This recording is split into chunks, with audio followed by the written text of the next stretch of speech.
जय हिंद। आप देख रहे हैं प्यारा सा यूट्यूब चैनल नाउ सक्सेस को। दोस्तों, आज के वीडियो के जो गेस्ट है वो कोई पहचान के मुहताज नहीं है। एक ऐसे शिक्षक जिनके स्कूल में बच्चों को प्राइमरी एजुकेशन से लेके हायर एजुकेशन तक पढ़ने का मौका मिलता है। तो सर, आपका वेलकम है प्यारा सा यूट्यूब मंच नाउ सक्सेस में। बहुत बहुत धन्यवाद आपका देवराज जी। तो आप अपने अंदाज में हमारी ऑडियंस को परिचय देने की कोशिश करें। बहुत बहुत धन्यवाद आपका। सबसे पहले तो मैं देवराज जी आपके नाउ सक्सेस मंच पे बुलाने के लिए अपने आप को गौरवान्वित महसूस करता हूं। आपका बहुत बहुत दिल से आभार। साथ ही साथ आपके जितने भी टीम के मेंबर्स हैं उनको भी मैं थैंक्स बोलना चाहता हूं, ताकि मैं आपके नज़र में इस काबिल बना कि आपको लगा कि नहीं, सर को बुलाना चाहिए यहाँ पे। इसलिए आपका बहुत बहुत धन्यवाद। और मेरा नाम कृष्णा भारद्वाज हुआ। मैं रामपुरा का रहने वाला हूँ और फिलहाल वर्तमान में मैं किड्स पॉइंट मॉन्टेस्की स्कूल नाम का संस्था चला रहा हूँ। आपके ही ब्लॉक से निकटतम लालपुर चौक से रामपुरा जाने वाली रोड में किड्स पॉइंट मॉन्टेस्की स्कूल है, पांडे टेंट हाउस के सामने। उसी परिसर में स्कूल तो चलती ही है, प्राइवेट स्कूल है। नर्सरी से लेके क्लास 8 तक का स्टडी वहाँ पे होता है, पढ़ाई कराया जाता है। साथ ही साथ उसी परिसर में नर्सरी से लेके 12th तक बिहार बोर्ड के बच्चों के लिए ऑल सब्जेक्ट की पढ़ाई कराई जाती है। जी सर। और इसके साथ साथ आर्ट्स की भी क्लास वहाँ पे दी जाती है, ऐसे शिक्षक के द्वारा जिनका जीके जीएस बहुत ही बेहतरीन है, बीपीएससी एस्पिरेंट है।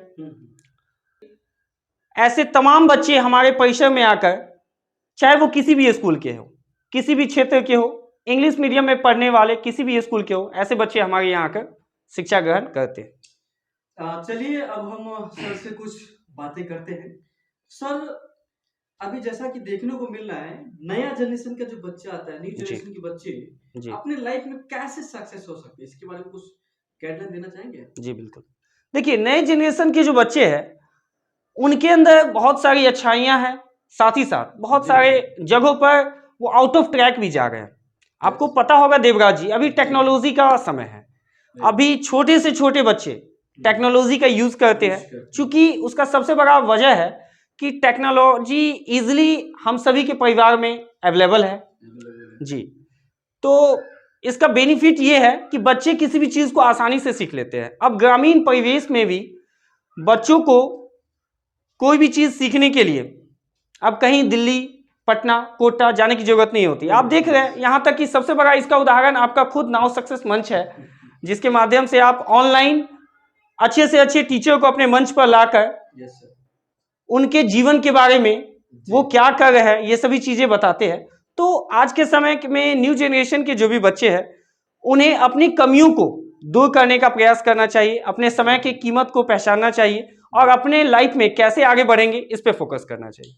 चलिए, तो सर का कहना यह है कि अभी जो टेक्नोलॉजी चल रहा है, आईटी का जो सेक्टर चल रहा है, इससे अवेयर रहना है और इससे फायदा भी लेना है और अपनी कमी को दूर करते जाना, अपनी कमी को स्ट्रेंथ में बदलना। बिल्कुल बिल्कुल बिल्कुल, अपने वीकनेस को स्ट्रेंथ में चेंज करना। धन्यवाद सर।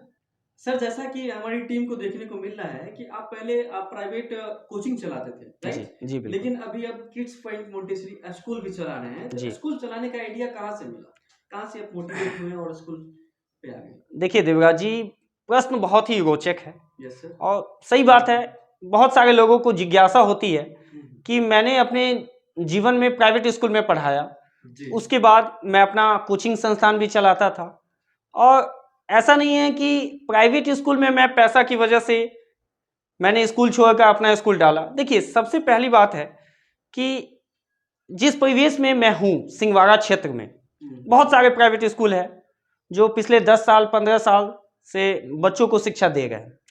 देखिए देवराज जी, मैं इस क्षेत्र के लगभग 2-4-5 ऐसे विद्यालय हैं जहां मुझे पढ़ाने का अपने जीवन में मौका मिला, और मैंने बहुत सारी कमियों को देखा। प्राइवेट स्कूलें तो है, लेकिन उसमें गुणवत्तापूर्ण शिक्षक की कमी है। इसके पीछे बहुत सारी वजह है। मैं संस्था के संस्थापक को भी दोषी इस बात का नहीं ठहराता हूं। इस क्षेत्र में कम पैसों में बच्चों को वो शिक्षा प्राप्त करवा रहे हैं, इसके पीछे उनके पास भी बहुत सारी समस्याएं हैं। जिस समस्याओं से जूझते हुए वो एक बेहतरीन, अच्छे, गुणवत्तापूर्ण प्रशिक्षित शिक्षकों का चुनाव नहीं कर पाते हैं, या फिर हमारे परिवेश में उस तरह का तमाम शिक्षक ऐसे उपलब्ध नहीं है जो डीएलएड है, बीएड है, सीटेट क्वालिफाइड है। तो मेरे मन में यह जिज्ञासा तब जगी जब मैं डीएलएड कर रहा था। डीएलएड करने में मैंने बहुत कुछ सीखा जो आज तक मैं अपने जीवन में नहीं सीखा था। उन बातों को सीखा चूंकि मैं इससे पहले अनट्रेन्ड था, और डीएलएड में मुझे ट्रेनिंग जो मिली उसमें बच्चों को कैसे पढ़ाया जाता है, बिहार सरकार, केंद्र सरकार के तमाम योजनाओं के बारे में पता चला। तो उसी दिन मेरे मन में जिज्ञासा आया कि मैं दूसरे के विद्यालय में जब बच्चों को पढ़ाऊंगा तो मेरे अंदर उतनी स्ट्रेंथ नहीं रहेगी जो मैं हर चीज अपने हिसाब से कर सकूं। लेकिन यदि मुझे इस परिवेश में बच्चों को कम पैसा में बेहतर से बेहतर शिक्षक, और ऐसे शिक्षक, देखिए देवराज जी, इंग्लिश मीडियम के बच्चों को आज के समय में वही शिक्षक पढ़ा सकते हैं जो खुद इंग्लिश मीडियम से पढ़े हो। कहने का मतलब है कि इंग्लिश पे उनका पकड़ बहुत ही बेहतरीन होना चाहिए, क्योंकि इंग्लिश मीडियम में हिंदी, संस्कृत, इसके अलावा लैंग्वेज के अलावा जितने भी सब्जेक्ट होते हैं वो सब इंग्लिश में होते हैं।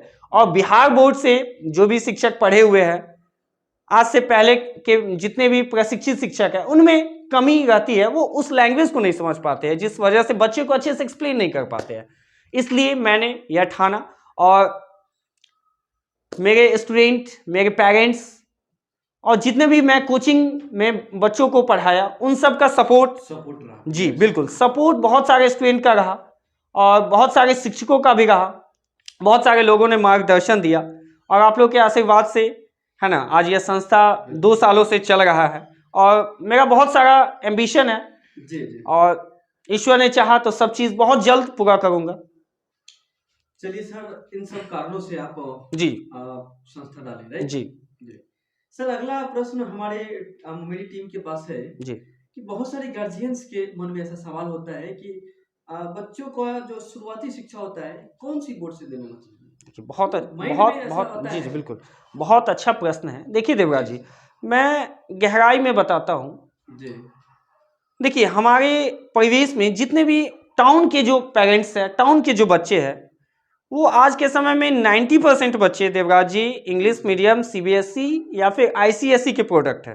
सीबीएसई या आईसीएसई में अपने बच्चों को ऐसे अभिभावक पढ़ाते हैं क्योंकि इस शहर में लोग समझदार हैं, और हमारे ग्रामीण परिवेश में बहुत सारी दिक्कतें हैं लोगों के साथ। आर्थिक स्थिति भी लोगों का कमजोर है, किसान वर्ग के लोग हैं, वो 6 महीना में अपने फसल को बेचकर इतना पैसा कमा पाते हैं जिससे कि वो 6 महीना तक बच्चों को रोटी, कपड़ा और मकान की ही व्यवस्था में उनकी सारी पैसा चली जाती है।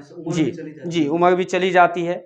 अब देखिएगा कि बच्चा 8-9 साल का हो गया, और ऐसे अभिभावक की इच्छा भी होती है तो प्राइवेट स्कूल वाले उनके बच्चे को नर्सरी में डाल देते हैं, है ना, जिस वजह से बच्चों को भी थोड़ा सा विषम लगता है, और लगता है कि छोटे छोटे बच्चों के साथ मुझे पढ़ाना पड़ रहा है। तो ये एक सबसे बड़ी वजह है।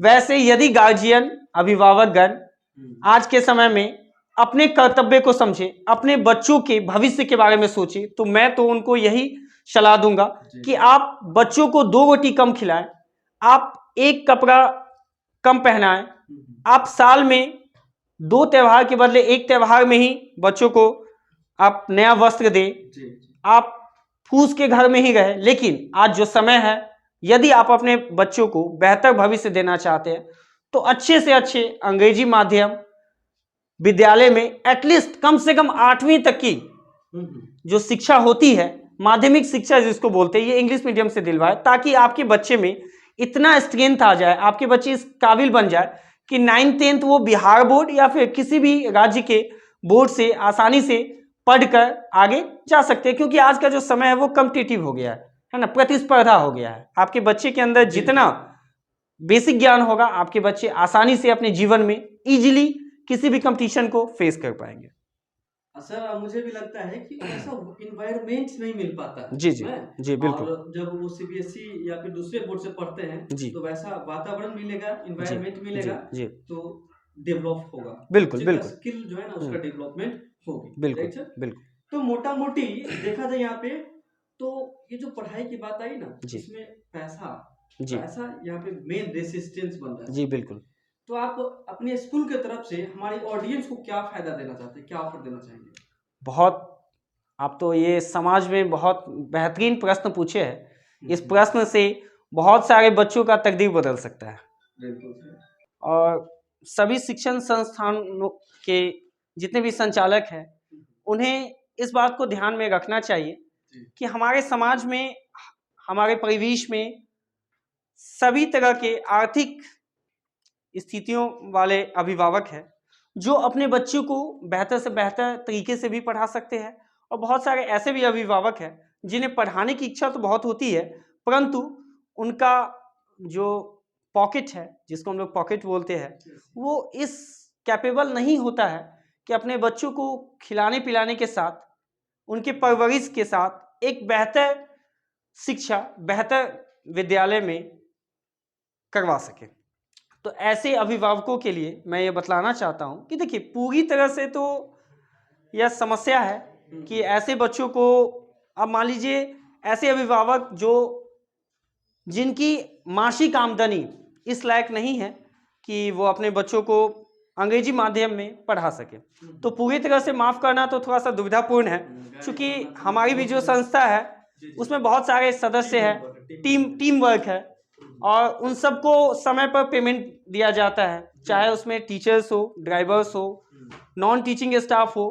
तो ये समस्या थोड़ा सा संचालक के साथ भी हो जाती है कि कंप्लीटली फ्री करना, चूंकि ग्रामीण परिवेश में लगभग आप सर्वे कीजिएगा तो 50% ऐसे गार्जियन हैं जो इस कैपेबल नहीं है, और उनके बच्चे आपको हर एक विद्यालय, हर एक सरकारी विद्यालय में देखने को मिल जाएंगे। परंतु हमारी संस्था जो है पिछले 5 वर्षों से, जब से संस्था चल रही है, लगभग प्रत्येक वर्ष ऐसे 5 से 10 बच्चों को पूरी तरह से, मैं बतलाना चाहता हूं, पूरी तरह से तो नहीं, लेकिन उनके फी में लगभग 50% का डिस्काउंट कर दिया जाता है। ये संस्था को लगना चाहिए कि नहीं, बच्चे में पढ़ाई की रुचि है, बच्चा कुछ करना चाहता है, बच्चा पढ़ना चाहता है, और उनके अभिभावक इस काबिल नहीं है कि वो पढ़ा सके। ऐसे बच्चों को इस सत्र भी जो है, हमारा टारगेट है इस सत्र में भी लगभग 5 से 10 ऐसे बच्चों का चुनाव किया जाए हर एक गांव से, जिनके अभिभावक इस काबिल नहीं है कि हमारे यहाँ जो 4,000, 5,000, 6,000 की जो राशि जमा करके विद्यालय में अपने बच्चे का नामांकन करवा सकते हैं। ऐसे बच्चों को इस वर्ष भी 5 से 10 बच्चों को जो आर्थिक रूप से कमजोर है, ऐसे बच्चों को मौका दिया जाएगा। तो सर, वैसे बच्चों का चयन आप कैसे करेंगे? देखिए, इसके लिए 2-3 क्राइटेरिया है जिसको हमारी संस्था के जितने भी स्टाफ है वो उसको देखते हैं, पता करते हैं, है ना। देखिए, सपोज कोई भी अभिभावक सबसे पहले सर्वप्रथम 2 तरीके से हम चयन करते हैं। एक तो हमारे संस्था में जितने भी सदस्य हैं उनके नज़र में ऐसा बच्चा दिखे हमारे समाज में, किसी भी गांव में हो, हमारे गांव में हो, रामपुरा में हो, लालपुर में हो, हनुमान नगर में हो, या फिर हाँ, उनके नज़र में ऐसे बच्चे होने चाहिए जो पढ़ाई के प्रति रुचि दिखाते हैं, जिनका रुचि पढ़ाई में रहता है, और उनके अभिभावक इस काबिल नहीं है कि वो हमारे स्कूल में एडमिशन करवा सके।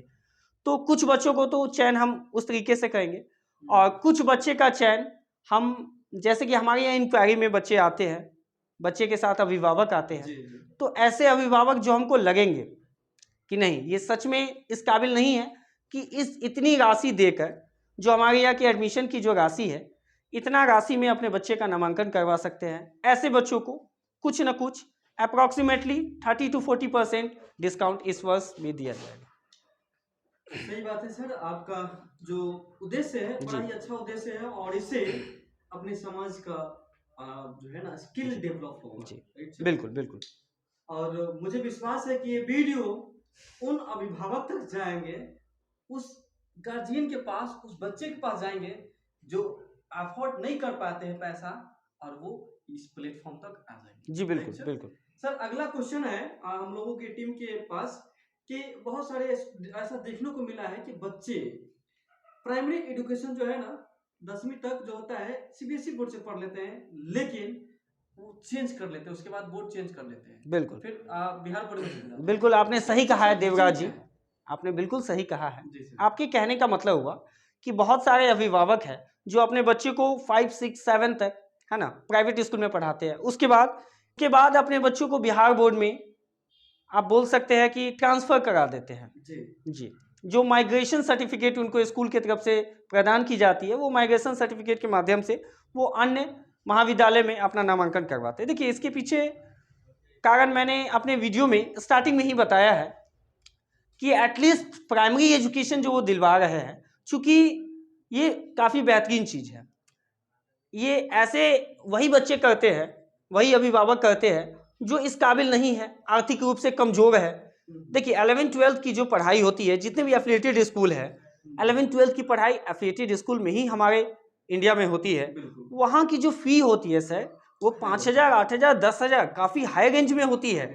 और आप बताइए कि एक अभिभावक 10,000, 8,000 अपने बच्चे पे एक मंथ में करते हैं, तो और उनकी आमदनी ही 15 से 20,000 रुपये हो, 25,000 रुपये हो, तो वो कहाँ से मेंटेन कर पाएंगे। तो इस तरह से हम समझ सकते हैं कि परिवार के जो अभिभावक हैं, उनकी आर्थिक स्थिति कमजोर होती है हमारे बिहार में, जिस वजह से, और साथ ही साथ बच्चा भी, देखिए प्राइवेट स्कूल के जो बच्चे होते हैं उनमें एडवांटेज के साथ साथ डिसएडवांटेज भी होता है। 11th-12th में पढ़ने वाले बच्चे यदि आउट ऑफ ट्रैक हो गए, तो आप कह सकते हैं कि वो अपने कैरियर को एक गलत दिशा में ले जाकर पूरा लाइफ डिस्ट्रॉय करा देते हैं। इसके पीछे बहुत सारा डिसएडवांटेज है, आम दिन हमें न्यूज़पेपर में देखने को मिलता है। तो इसमें कहीं से कोई दिक्कत नहीं है कि बच्चे 7, 8, 9 तक या 10 तक सीबीएसई से पढ़े, उसके बाद बिहार बोर्ड से पढ़े। देखिए, बोर्ड सभी एक होता है, लैंग्वेज का डिफरेंस होता है। बिहार बोर्ड के बच्चे हिंदी में पढ़ते हैं, सिलेबस सेम है। इंग्लिश मीडियम के बच्चे इंग्लिश में अपने सब्जेक्ट को पढ़ते हैं। कुल मिला के हम अपने बिहार के जो मुख्यमंत्री साहब हैं नीतीश चाचा जी, उनसे आग्रह करेंगे, निवेदन करेंगे कि सरकारी स्कूल में भी जी, जो है ना, सीबीएसई मतलब बोर्ड तो बिहार बोर्ड ही है, लेकिन लैंग्वेज जो है ना, लैंग्वेज इंग्लिश हो और टीचर्स भी इंग्लिश मीडियम में पढ़ाने वाले हो, ऐसी व्यवस्था की जाए। हम हाथ जोड़ के विनती करना चाहते हैं, क्योंकि मेन रीजन यहाँ पे पैसा बन जाता है, और पैसा हमारे ये रूरल एरिया के पेरेंट्स के पास, गार्जियंस के पास नहीं हो पाते, इस वजह से एजुकेशन नहीं दिला सकते हैं, नहीं दिला पाते। बिल्कुल देवराज जी, एक जानकारी आपको हम देना चाह रहे हैं जी सर। कि अभी बिहार गवर्नमेंट के द्वारा बहुत जल्द 6 महीना में हो, 2 महीना में हो, साल भर में हो, 7वें चरण की शिक्षक की बहाली होने वाली है। जी हाँ सर। उसमें देवराज जी एक इंफॉर्मेशन जो अभी मार्केट में फ्लैश हो गई है कि अभी जो नियमावली बन के तैयार होने वाली है, उसमें 60-40 60-40 कहने का मतलब हुआ 60% जो मैरिट टीचर का बनता है वो 60% सीटेट के मार्क्स पर बनेगा और 40% उनके एकेडमिक पे बनेगा। तो इस तरह से हम कह सकते हैं, ऐसा उम्मीद जताया जा सकता है कि जितने भी शिक्षक जो 7वें चरण के शिक्षक बहाली में लगभग 2 से 3 लाख एक भारी मात्रा में शिक्षकों की चुनाव, उनका ज्वाइनिंग बिहार गवर्नमेंट कराने जा रही है काफी जल्द। तो उसमें गुणवत्तापूर्ण शिक्षक के आने की उम्मीद है, जिस कड़ी में मैं भी एक हूँ, है ना। तो ऐसा उम्मीद जताया जा सकता है कि आने वाले कुछ वर्षों में बिहार की शिक्षा व्यवस्था पहले से दुरुस्त होगी। बिल्कुल सर, मैं भी आशा करता हूँ, और जो भी शिक्षक वहाँ पे पद स्थापित करेंगे, ईमानदारी पूर्वक काम करेंगे और बच्चों को की जो स्किल है ना, उस स्किल को डेवलप करने की कोशिश करेंगे। बिल्कुल बिल्कुल बिल्कुल। जैसा कि सर हम लोगों को देखने को मिला है कि आप एक ही परिसर में प्राइमरी से लेके हायर तक बहुत सारी विषयों की तैयारी करवाते हैं जी। तो आपकी जो टीम मेंबर है वो कितने मेंबर्स हैं और कैसे इस पूरी चीज को मेंटेन कर पाते हैं, मैनेज कर पाते हैं? बता रहा हूँ आपको देवराज से।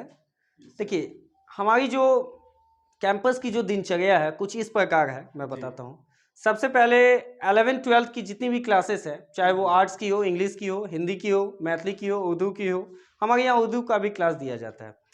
सभी के शिक्षक अलग अलग है और अप्रॉक्सीमेटली 2 से 3 घंटा में वो कंप्लीट करा दी जाती है, 6 बजे से लेकर 9 बजे तक। उसके बाद उसमें लगभग 3-4 स्टाफ है जो 11th-12th का क्लास लेते हैं, मैं सबको मैनेज करता हूँ। उसके बाद हमारे स्कूल का टाइम स्टार्ट हो जाता है, 9 बजे से लगभग 2 बजे तक स्कूल की क्लासेस चलती है। उसके बाद स्कूल की छुट्टी होने के बाद शाम में 3 घंटा का शिफ्ट है, जिसमें सभी क्लासेस में क्लास पैरेलल चलती है और आपको बिहार बोर्ड की क्लास 1 से लेके अप टू 10 तक, साथ ही साथ प्राइवेट स्कूल की क्लास 1 से लेके 10 तक सभी क्लासेस में अलग अलग शिक्षकों के द्वारा उसको मैनेज किया जाता है। तो कोचिंग में भी कुल मिलाकर मैं कह सकता हूँ कि लगभग 5-6 स्टाफ है जो अलग अलग सब्जेक्ट के हैं और सब पे पैरेलल वे में काम करते हैं सभी क्लास के बच्चों। चलिए सर, आप इस स्टेज तक पहुंचे हैं तो आप अपनी लाइफ के बारे में कुछ कहना चाहेंगे? जी बिल्कुल। जैसा कि हम लोग को देखने को मिला था सर, बारिश के मौसम जिस टाइम में आप स्टार्ट किए थे उस टाइम में कैंपस में पानी लग जाती थी। जी तो बिल्कुल उस चीज को आप कैसे मैनेज किए? मतलब उस टाइम में आप डिमोटिवेट भी हुए होंगे। बिल्कुल बिल्कुल कभी ऐसा समय आया होगा जो डिमोटिवेट हुए होगा, बिल्कुल। राइट? तो इस चीज को कैसे मैनेज कर पाए हैं और इस स्टेज तक जो पहुंचे हैं इसके बीच का सफर के बारे में कुछ बताइए। सबसे पहले देवराज सर आपके मंच के माध्यम से मैं तमाम आपके व्यूवर्स, आपके टीम, आपको खुद को भी एक मैसेज देना चाहूँगा कि लाइफ में हमेशा बी पॉजिटिव रहना चाहिए इंसान को। देखिए हम सभी के जीवन में हमेशा ऐसा पल आता है जिसमें लोग डिमोटिवेट हो जाते हैं, चाहे वो बिजनेस में हो, फैमिली में हो, खुद के कैरियर में हो, तो हमेशा पॉजिटिव रहना चाहिए। आपका जो प्रश्न है उस प्रश्न पे मैं अब आता हूँ। देखिए जब मैं 2021 में स्कूल स्टार्ट किया था तो सबसे पहले तो डिमोटिवेशन मुझे मिला जो कोविड का ऐलान हो गया कि 4 मार्च से स्कूल सभी स्कूलें बंद रहेगी। और मैं आपको बताना चाहता हूँ कि 7 मार्च को मेरे स्कूल का इनॉग्रेशन था, उसकी प्लानिंग बन गई थी, लगभग कार्ड भी छप गई थी, लेकिन शुक्र यह है कि किसी गेस्ट को डिस्ट्रीब्यूट नहीं किया गया था। तो पहला डिमोटिवेशन उस कोविड में मैंने बहुत कुछ अपने आप को, मैं तो एक तरह से आप कह सकता हूं कि लगभग 7-8-10 लाख रुपया इस ग्रामीण परिवेश में इन्वेस्ट करने के बाद 1 महीने तक शॉक में आ गया था। लेकिन बहुत सारे दोस्तों ने, बहुत सारे अभिभावकों ने, मेरे पेरेंट्स ने, मेरी माँ ने मुझे बहुत मोटिवेट किया। धीरे धीरे मैं भी थोड़ा सा मोटिवेट हुआ कि लाइफ यहीं तक नहीं है। जब हम लोग कोविड से बच के निकल गए तो लाइफ में ऐसा लगा कि बहुत कुछ अचीव कर सकते हैं। स्कूल सितंबर में स्टार्ट किए, उस समय फर्स्ट सेशन था और हमारा जो जमीन था स्कूल का वो काफ़ी लो लैंड है। तो स्टार्टिंग में 2-3 महीना बहुत परेशानी हुआ। एक टेम्पररी व्यवस्था के रूप में बांस का जो बम्बू वाला ब्रिज होता है उसका निर्माण मैंने करवाया। चूंकि स्टार्टिंग में तो 5-10 दिन बच्चे को काफ़ी सफ़र करना पड़ा, देखने में भी बुरा लगता था और काफ़ी गिल्टी फील होता था, तो बम्बू ब्रिज का निर्माण करवाया। उसके बाद धीरे धीरे बच्चे बढ़ने लगे। शुरुआती दौर में बच्चे की संख्या भी कम थी, एक नया संस्था था, तो 10-20-50 बच्चे थे। उससे संस्था को मेंटेन करना, टीचर को पेमेंट देना, अपना फैमिली चलाना थोड़ा सा मुश्किल हो रहा था। लेकिन धीरे धीरे सभी पेरेंट्स, सभी गार्जियन का सपोर्ट मिलता गया, है ना, सभी शिक्षकों का भी सपोर्ट मिला। धीरे धीरे एडमिशन हुआ, ये दौर आगे बढ़ा और धीरे धीरे स्कूल में इन्वेस्टमेंट किया गया, मिट्टी भरवाया गया और आज के समय में ऐसा व्यवस्था हो चुका है कि 365 दिन बच्चे को पाँव में पानी नहीं लगेगा, इस तरह की व्यवस्था हो चुकी है। कहने का मतलब है कि बच्चे को पानी अब हेलना नहीं पड़ेगा। बच्चे घर से आएंगे, घर तक जाएंगे, बीच में पानी कहीं नहीं मिलेगा उनको। जी तो सर लास्ट में जाते जाते प्यारे से ऑडियंस को आप क्या मैसेज देना चाहेंगे इस नाउ सक्सेस की तरफ से? जी, नाउ सक्सेस की तरफ से सबसे पहले तो नाउ सक्सेस के बारे में मैं 2 शब्द कहना चाहूँगा। देखिए आज के समय में टेक्नोलॉजी का समय है, टेक्नोलॉजी का जनरेशन है। ये जो थर्ड डिकेड 21st सेंचुरी का चल रहा है, इसमें आफ्टर कोविड सभी लोग टेक्नोलॉजी का यूज़ कर रहे हैं और करना भी चाहिए। इससे स्टूडेंट्स, पेरेंट्स, व्यूअर्स जितने भी लोग हैं वो अवेयर होते हैं, एक एक चीज़ का अपडेट उन्हें मिलता है। तो नाउ सक्सेस जो आपका और आपके जितने भी सदस्य हैं वो सभी लोगों के कॉपरेशन से यह जो संस्था है यूट्यूब का, है ना, जिसमें अच्छे अच्छे शिक्षकों और अच्छे अच्छे मैं कह सकता हूं कि गेस्ट को बुलाकर उनके जीवन में, उनके कैरियर के बारे में, उनके अच्छाइयों को और उनके द्वारा जीवन में क्या क्या स्ट्रगल किया गया है इस चीज़ को दिखलाया जा रहा है। ये बहुत ही काबिलियत तारीफ है। देखिए online classes, online coaching, online tuition, online बहुत सारे प्लेटफॉर्म है आज के डेट में। अनअकैडमी है और भी बहुत सारे, सक्सेस मंत्रा है, आपको बायजूस क्लासेस है, बहुत सारा है जो कि वर्ल्ड वाइड लेवल पे, ग्लोबल स्तर पे आज के समय में हो चुका है। और मुझे जैसा प्रतीत हो रहा है कि अब आपका भी ये नाउ सक्सेस जो है वो सिर्फ सिंहवाड़ा ही नहीं, दरभंगा ही नहीं, बल्कि बिहार में बहुत जल्द ये बूम करने वाला है। आज लगभग अप्रॉक्सीमेटली मुझे लगता है कि 1.5 के इसके सब्सक्राइबर हो चुके हैं। और आप लोग जितने भी व्यूवर्स हैं सपोर्ट कीजिए, लाइक कीजिए, वीडियो कीजिए, कमेंट कीजिए। आपके तमाम कमेंट को देवराज से अपने इस मंच के माध्यम से उसका सॉल्यूशन करने का कोशिश कर रहे हैं। तो आप लोग लाइक कीजिए, सब्सक्राइब कीजिए, सपोर्ट कीजिए। Thank you. बिल्कुल सर, हमारी जो टीम है ये आप जितने भी ऑडियंस है कमेंट करेंगे, उनके कमेंट पे ही हम चलते हैं, हमारी बिल्कुल टीम बिल्कुल चलती है। बिल्कुल उनके अंदर क्वेश्चन होता है तो हम लोग ऑफर भी करते हैं। जैसे आप जो आज आए हैं, जी इससे पहले मैं स्टेटस पे डाला था जी कि जिनके भी मन में ऐसा सवाल है कि हमारे गेस्ट से पूछना चाहते हैं जी तो बेझिझक कमेंट करें, और बिल्कुल कमेंट बिल्कुल किए भी बिल्कुल। थे। ये जितने भी क्वेश्चन थे वो हमारी अच्छा नहीं अच्छा थी, अच्छा वो अच्छा, हमारे आपके ऑडियंस व्यूवर्स के थे। यस सर, व्यूवर्स के ही थे। तो मुझे व्यूवर्स भी बहुत अच्छा सपोर्ट कर रहे हैं, और आपको मैं तहे दिल से धन्यवाद देना चाहता हूँ, क्योंकि इतना समय इस नाउ सक्सेस बहुत बहुत आपका भी धन्यवाद देवराज।